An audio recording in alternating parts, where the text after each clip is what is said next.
Bonjour à toutes et à tous. Voici un premier enregistrement sur le cantique de Frère Soleil. Et là, je vais essayer de préciser le contexte dans lequel ce cantique a été écrit. Alors, ce n'est pas mal de remonter assez haut, en 1208, avec l'arrivée des premiers frères. François d'Assise et la première génération de frères mineurs mènent une vie simple, joyeuse, marquée par la pauvreté, mais avec l'afflux des nouveaux arrivants, progressivement, on s'organise. Ça, François n'est pas contre, parce que c'est un réaliste. N'ayons pas l'image d'un François qui plane. Il a la tête dans le ciel, mais les pieds sur terre.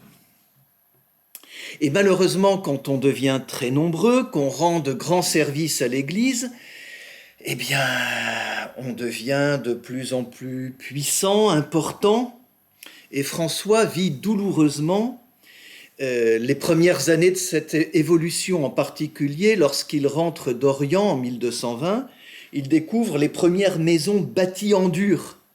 Et ça le blesse profondément parce qu'il sait que les frères vont perdre le contact avec les gens les plus pauvres, les plus marginaux. Et puis, progressivement, ils iront s'installer à l'intérieur de l'enceinte des cités, non pas à l'extérieur, etc. En plus, la santé de François, à partir des années 1220-1221, devient de plus en plus fragile, précaire. Il a contracté une grave maladie des yeux en Orient, qui le rendra presque aveugle à la fin de sa vie.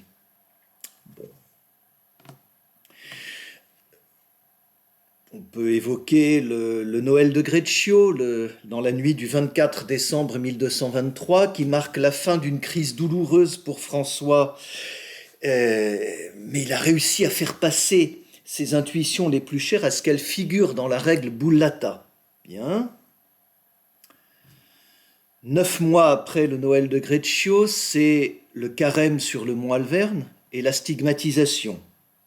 À partir de là, François a une santé de plus en plus abîmée.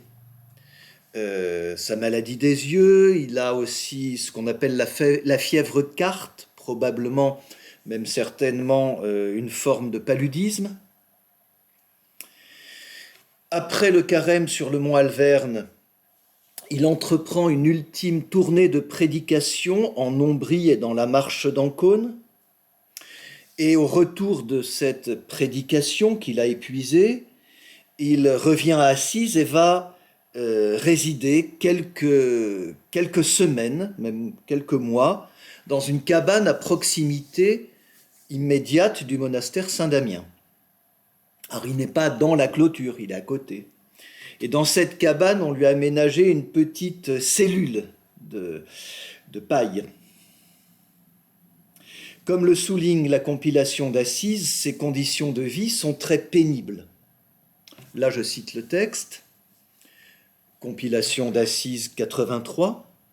C'est dans la compilation d'Assise, donc un recueil des souvenirs collectés par frère Léon, que figure toute la genèse du cantique de Frère Soleil. Le bienheureux François coucha là jusqu'à 50 jours et plus, durant lesquels il ne pouvait voir de jour la lumière du jour, ni de nuit la lumière du feu. Mais dans la maison et dans cette cellule, il demeurait toujours dans l'obscurité. De plus, il avait de jour et de nuit de grandes douleurs des yeux, si bien que de nuit il ne pouvait presque pas se reposer ni dormir, ce qui était fort néfaste et ajoutait un grand poids à sa maladie des yeux et à ses autres maladies. En outre, même si parfois il voulait se reposer et dormir dans la maison et dans la petite cellule où il gisait, il y avait tant de souris qui se déplaçaient en courant sur lui et autour de lui qu'elles ne le laissaient pas dormir. Et non seulement de nuit, mais aussi de jour, elles le tourmentaient énormément, au point de monter sur sa table même quand il mangeait. Donc, des conditions très rudes. François est presque aveugle, il souffre beaucoup dans son corps, il a enduré des épreuves douloureuses qu'il a surmontées en grande partie, mais qui ont laissé des marques. Et une nuit où ses souffrances sont encore plus rudes que d'ordinaire, on peut dire que François craque. Il supplie Dieu de venir à son aide et de lui donner la patience et la force nécessaires pour supporter ses douleurs. Et là, il entend une voix intérieure qui lui dit de se réjouir parce que la vie éternelle lui est promise. Ces paroles le mettent en joie. Au matin, il informe ses compagnons que malgré sa profonde indignité, Dieu lui a donné la certitude qu'il aura part au royaume. Et il dit à ses compagnons qu'il veut, je cite, « faire une nouvelle louange du Seigneur sur ses créatures, dont nous usons chaque jour, sans lesquelles nous ne pouvons vivre, et en lesquelles le genre humain offense beaucoup le Créateur. » Donc il s'assoit, il médite, et il compose le cantique de Frère Soleil, sans la dernière strophe, ou l'avant-dernière plutôt, consacrée à notre sœur la mort. On y reviendra. Et ce qui est intéressant, c'est qu'il y adjoint une mélodie. Et il demandera en fait à Frère Pacifique, qui avait été, alors l'expression Rex Versus, si on traduit en français roi des vers, ça sonne un peu bizarrement, donc qui avait été roi des poètes, un troubadour renommé, de faire ce qu'on appellerait de nos jours un arrangement de la mélodie. Et il confiera aussi, à ce qu'elle a pu le réaliser, ça n'est pas sûr, mais en tout cas il en avait le projet, François avait le projet, que Pacifique, accompagné d'une petite équipe de frères, aille par le monde prêcher la conversion du cœur et louer Dieu au moyen de ce chant du cantique de Frère Soleil. Et François, ce cantique, il l'a dit ou chanté tous les jours de sa vie, en accompagnement de la liturgie des heures. Je cite la compilation d'Assises 84, non, toujours 83. « Les louanges du Seigneur qu'il fit, il leur donna le nom de cantique de Frère Soleil, lequel est plus beau que toutes les autres créatures et peut davantage être comparé à Dieu. Aussi, disait-il, le matin au lever du soleil, tout homme devrait louer Dieu qui l'a créé, car par lui, par le soleil, de jour les yeux sont éclairés. Le soir, à la tombée de la nuit, tout homme devrait louer Dieu pour cette autre créature qu'est frère feu, car par lui, le feu, de nuit nos yeux sont éclairés. Et il ajoutait, nous sommes tous comme des aveugles, et c'est par ces deux créatures que le Seigneur éclaire nos yeux. Aussi, pour celle-ci et pour toutes ces autres créatures dont nous usons chaque jour, devons-nous toujours louer particulièrement le glorieux Créateur lui-même. Et il manquait une autre chose dans le cantique, dans sa version première, initiale, ce sont les quelques mots, pas toute la strophe, mais les quelques mots de l'antépénultième strophe, celle sur les maladies et le pardon.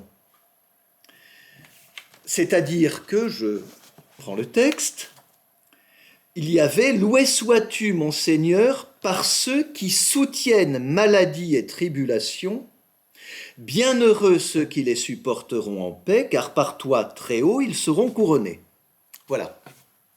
Et puis, comme la plupart des auditeurs le savent, il y a eu un conflit sérieux dans les semaines qui ont suivi entre l'évêque et le podestat d'Assise. Alors l'évêque d'Assise s'appelle Guy, mais c'est le deuxième évêque d'Assise à porter successivement ce nom. Le premier évêque Guido, c'est celui qui est là en 1208, 1209, 1210, qui accueille François, qui le protège, enfin le soutient dans sa démarche de conversion. C'est devant ce premier évêque Guido qu'a lieu la célèbre scène de la dépossession de ses biens par François, en 1206, 1208, arrivée des premiers frères. Voilà, puis entre 1210 probablement et 1212, cet évêque Guido meurt, je pense, ou en tout cas cesse d'exercer la fonction, et un autre évêque nommé Guido lui succède, qui aime beaucoup François, mais qui est un peu moins intéressant du point de vue spirituel. En particulier, c'est un tempérament colérique. Et avec le podestat d'Assise, alors le podestat, qui est-ce? C'est un magistrat nommé, pas élu, nommé pour un an généralement par une commune pour exercer le pouvoir exécutif et même une petite partie du pouvoir, ou une bonne partie du pouvoir judiciaire dans la commune. Alors le podestat est quelqu'un de très intéressant, plus peut-être que Guido, mais toujours est-il qu'un conflit survient, l'évêque probablement a la majeure responsabilité dans le conflit, il excommunie le podestat qui, en représailles, interdit tout commerce avec l'évêque. Situation bloquée. Le problème, c'est que même s'il le voudrait, aucun des deux ne peut faire le premier pas sans perdre la face. Il faut donc une intervention extérieure. Ce sera celle de François, qui rajoute quelques mots à l'antépénultième strophe, donc qui va donner « Loué sois-tu, mon Seigneur, par ceux qui pardonnent par ton amour et, on va rajouter 5 mots, soutiennent maladies et tribulations, bienheureux ceux qui les supporteront en paix ». Et il envoie des frères convoquer le podestat devant l'évêché, demander aussi à l'évêque de venir, et là, il fait chanter le cantique de Frère Soleil, le podestat joue merveilleusement le jeu, il se met à genoux et dit que pour l'amour du Christ et de François, il va satisfaire en tout à l'évêque, il se garde bien de dire que c'est l'évêque qui a raison et lui qui a tort, il dit qu'il satisfera en tout à l'évêque. Et l'évêque prend la perche qui lui est tendue et dit que c'est... D'ailleurs, l'évêque reconnaît que c'est largement sa faute parce qu'il est colérique, et bref, François obtient leur réconciliation. Enfin, dans les semaines, voire les jours qui suivent sa mort, François ajoutera l'ultime strophe sur notre sœur mort. Alors, c'est intéressant de voir qu'en fait, le Cantique de Frère Soleil est un texte qui a évolué, bougé. C'est un texte vivant, c'est ça sur quoi je voudrais insister, qui a accompagné François durant ses 18 derniers mois d'existence, et que le Poverello considérait aussi comme un instrument d'évangélisation. Et donc, puisqu'il s'agit d'un écrit vivant, ancré dans la réalité humaine de François et dans la vie sociale d'Assise, conflit entre l'évêque et le podestat, c'est un texte qui nous aussi nous interpelle et qui nous adresse collectivement et personnellement un appel.